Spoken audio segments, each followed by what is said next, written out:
Salut les filles, bienvenue sur Candy Blanche et du Solution. Moi c'est Candy, je suis super contente de te retrouver sur cette chaîne dédiée à vous les femmes, à vous les futures mères. Ici donc tu trouveras des conseils, des astuces pour que tu puisses exceller dans l'éducation parentale et aussi pour que tu puisses développer tes compétences personnelles. Donc ce mois-ci, on parle du développement cognitif, le développement du cerveau, de la connaissance, de l'intelligence et de la stratégie d'apprentissage. Et aujourd'hui, on est dans la leçon numéro 3 où je parle des adolescents. Oui, adolescents, je parle de toi aujourd'hui. J'aimerais t'adresser directement. Je te donne les meilleures astuces d'études pour gérer le stress et briller à l'école. Donc j'en ai plusieurs. J'aimerais te dire avant toute chose, travaille plus intelligemment et non plus durement. Voilà. Pourquoi adopter de bonnes stratégies d'études? L'adolescence, c'est une période où les devoirs, les examens, les responsabilités s'accumulent. Et oui, tu grandis, donc tu auras beaucoup de responsabilités. C'est pas évident et c'est bien d'avoir une méthode efficace qui va te permettre de mieux t'organiser, de réduire ton stress, de pouvoir obtenir les meilleurs résultats à l'école, bien sûr, tout en gardant du temps pour toi. Donc, c'est une pierre deux coups. Génial, non? J'ai 3 stratégies pour que tu puisses réussir cette année.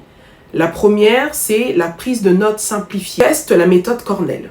Donc, divise ta page en 3 colonnes. La première colonne, c'est les notes que tu prends. Ensuite, la deuxième, les résumés. Et ensuite, les questions. Ça va t'aider à mieux réviser, à avoir des idées claires et efficaces dans tes révisions. Il y a aussi les cartes mentales qui sont parfaites pour les matières complexes comme la biologie ou bien l'histoire.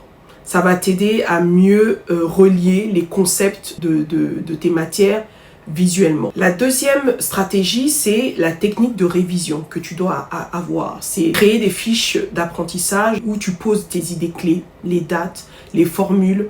C'est là où tu vas voir que tu vas réviser beaucoup plus rapidement et tu seras au contrôle de tous les détails que tu as posés sur tes fiches. Ensuite, les examens blancs.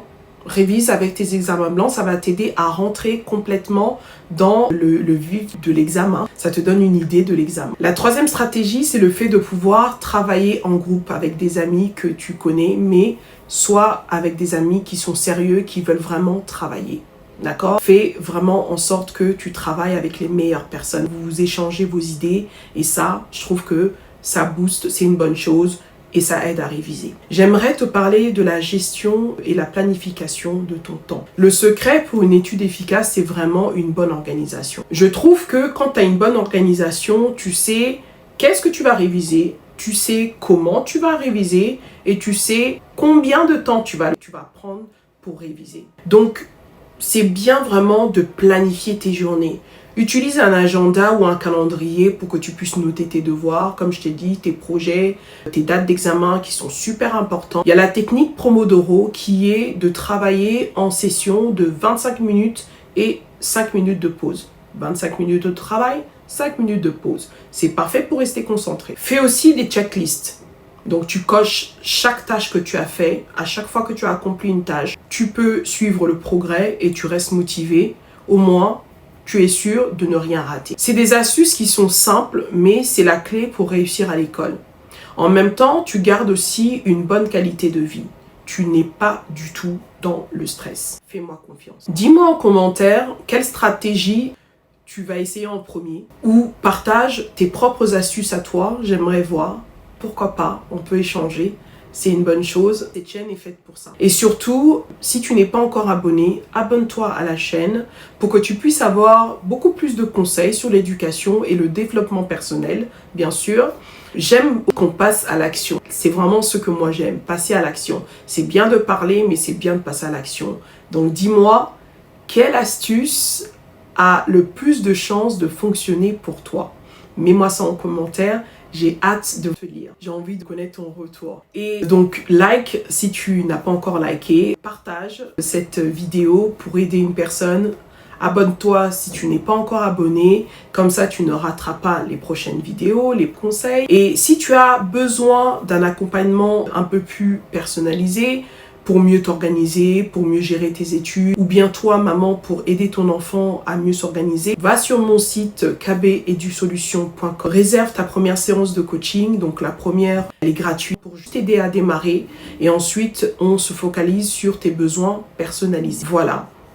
J'aimerais quand même te donner un témoignage personnel que moi j'ai eu par rapport à l'organisation de ma fille. Donc moi j'ai 2 adolescents, 2 petits, donc 4 enfants en tout. Et mes 2 adolescents, une qui a passé son brevet l'année dernière et l'autre qui passe son baccalauréat cette année. Elle est dans une phase où elle est focalisée parce que dans quelques mois, dans 3-4 mois, elle commence ses premiers examens. Au départ, c'était pas comme ça. L'année dernière, c'était très difficile pour elle. Elle a accumulé beaucoup de retard parce qu'elle n'avait pas de technique de révision, elle n'avait pas une manière de faire qui était proprement dit. Donc, elle a fait un peu à sa tête. Pourtant, je l'ai bien prévenue, mais bon, les adolescents, vous connaissez, on vous dit A, souvent, vous aimez faire B à votre manière, ou bien A avec un peu de sauce de B. Donc malheureusement, c'était pas son avantage. Et quand j'ai vu ça, j'ai vraiment essayé de l'aider au mieux que je pouvais et je l'ai conseillé de pouvoir bien organiser son temps. Donc on s'est posé et on a fait un planning. Je lui ai dit, écris tout ce que tu as à faire.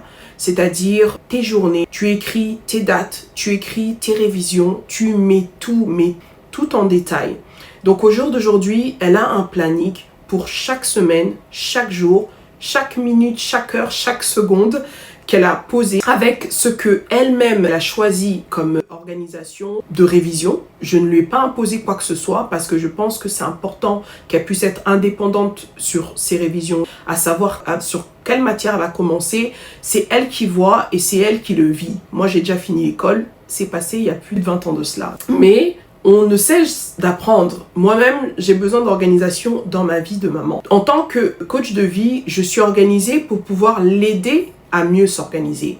Donc depuis qu'elle a instauré son planning, son emploi du temps, elle utilise Google Calendar. Mon autre fille utilise Notion. Vous avez votre téléphone, la plupart des jeunes, c'est des iPhones, donc vous savez comment utiliser.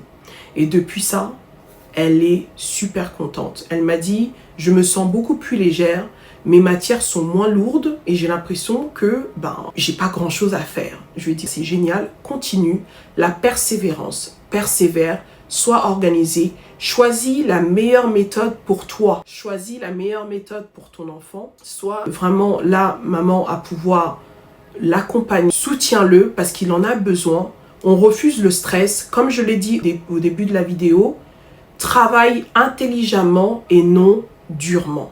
Donc voilà, je te dis bon courage et à bientôt. Passe à l'action, choisis la méthode qui te plaît toi. Allez, bye bye.